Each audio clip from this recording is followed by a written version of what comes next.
Mbola mitokosa hatramin'izao ny resabe manodidina indrindra ny kianja eny Anosizato izay misy manefy sy manao asa fanorenana amin'izao fotoana izao.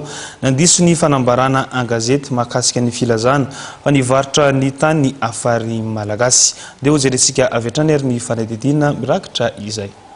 Tamin'ny taona 2017 nefa nividin'ny kianja Anosizato ny olona mitonona ho tompon'ny tany amin'izao fotoana izao ary manao asa fanorenana hoy ny afary malagasy.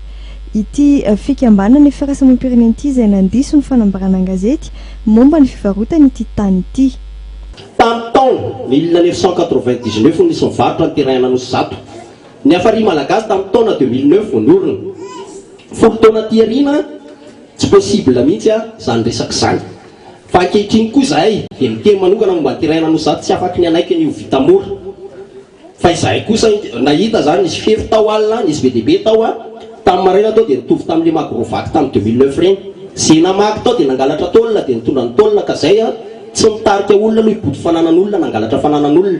Efa niaraka tamin'ny siasy ny avoka zay tonga tao ankeo maraina. Anao procédure rehetra ankafana ny terrain io sy iverenany hoe ahoana ny ankafana azy.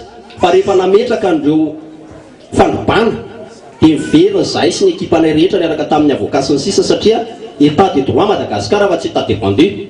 Tsy misy fividianana ny tany teny Akazoto Anosy Mavelona nataon'ny orinasa Filatex hatreto ho hiatrany ny fanamafisana nenty filohan'ny afary malagasy manoloana ny feo mihaino an-gazety mahakasika izany. Za manokana dia miteny fa sady mbola tsy nanitsaka, mbola tsy nahita ary tsy mahafantatra akory ny tany izay abangana sy tenitenenana lava manoloana n'izany resaka Akazoto Anosy Mavelona zany.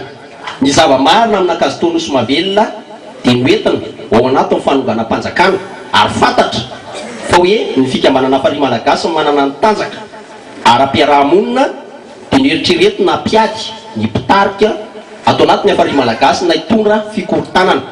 Nanao fanambarana an-gazety ny fikambanana firaisamopirenena afary malagasy androany nanehoana tsy fankasitrahan'izy ireo ny fanambarana an-gazety mikendry fanosorapotaka. Nilaza moa ny mpikambana androany fa fikambanana manara-dalàna ny afary malagasy ary tsy anaiky ravana noho izy miaro ny tombontsoa ny olom-pirenena manetsiny raha tsy laza fa tsy nitetika asa exode urbain.